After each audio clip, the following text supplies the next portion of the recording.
কয়েকদিন পর খসড়া ভোটার তালিকা প্রকাশ করবে নির্বাচন কমিশন। তার আগে শুভেন্দু অধিকারী অভিযোগ করছেন ভোটার তালিকায় কারচুপি হচ্ছে আর নেপথ্যে রয়েছে আইপ্যাক। বাবার নাম মায়ের নাম পাল্টেছেন, সব ধরা পড়বে। অনেক বিএলওর ফর্ম পূরণ করেছেন আইপ্যাকের লোকজন। এক শ্রেণীর বিএলও এইআররা এই বেনিয়ম করছেন, অভিযোগ করেছেন শুভেন্দু অধিকারী। বাবার নাম মায়ের নাম বদলেছেন, ধরা পড়বেন। অনেক বিএলও জানেন না তার ফর্মকে ফিল আপ করে দিয়েছে, আইপ্যাকের লোকেরা ফিল আপ করে দিয়েছে। আপনি দেখছেন না তত্তর করে মৃত এবং শিফটিং অদৃশ্য ভোটারের সংখ্যা বাড়ছে। ইলেকশন কমিশনের যদি সদিচ্ছা থাকে হাতে নাতে ধরা পড়বে। ধরা পড়লে এদের শুধু চাকরি যাবে না, যদি সংবিধানকে ইলেকশন কমিশন ঠিকমতো মান্যতা দেয়, 324-এ সব লেখা আছে আর্টিকেল 324-এ, এদের পরিণতি যা হবে এরা নিজেরাই জানে না। না, শুভেন্দু অধিকারী তো এইরকম বক্তব্য এসআইআর এর আগে রাখছিলেন না। এসআইআর এর আগে তো তার বক্তব্য শুনে মনে হচ্ছিল যুদ্ধ জয় করে ফেলেছেন এবং এসআইআর ঘোষণা মাত্রই যেন বিজেপি বাংলায় ক্ষমতায় চলে এসছে, এমন আনন্দে উৎফুল্ল হয়ে নৃত্য করতে দেখা যাচ্ছিল তাকে। আজকে এসআইআর এর প্রসেস যখন প্রায় অন্তত ডিজিটাইজেশন বা ফর্ম কালেকশন ইত্যাদির প্রসেস যখন আজকে প্রায় শেষের দিকে, সেই মুহূর্তে দাঁড়িয়ে শুভেন্দু অধিকারীর মধ্যেই ভয়ঙ্কর আতঙ্ক কেন দেখা যাচ্ছে?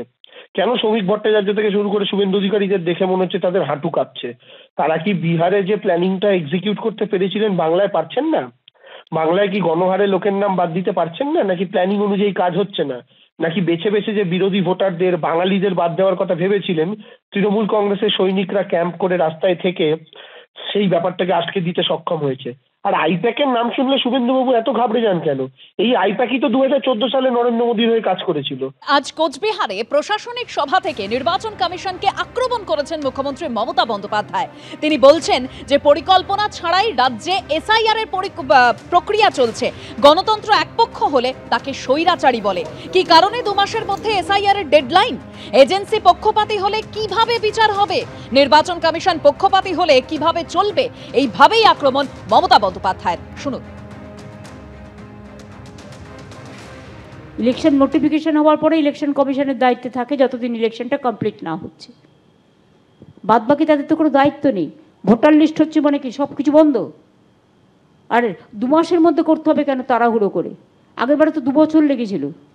2001-এ ইলেকশন হয়েছিল, 2002-এর পরে শুরু হয়েছিল, 4-এ গিয়ে শেষ হয়েছিল, 4-এ তারপরে ইলেকশন হয়েছিল।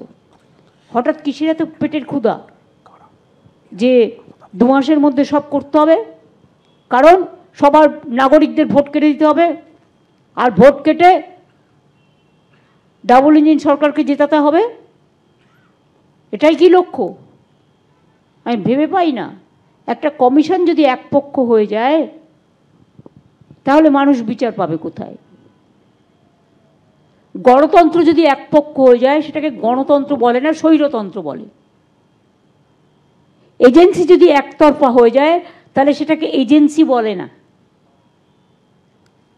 সেটাকে কি বলে আপনারা জানেন?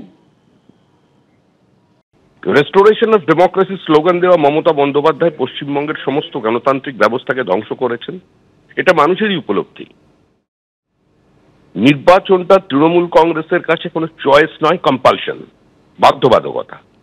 তারা নির্বাচন চায় না। একদলীয় একচেটিয়া একাধিপত্য প্রতিষ্ঠা হয়েছে সর্বত্র।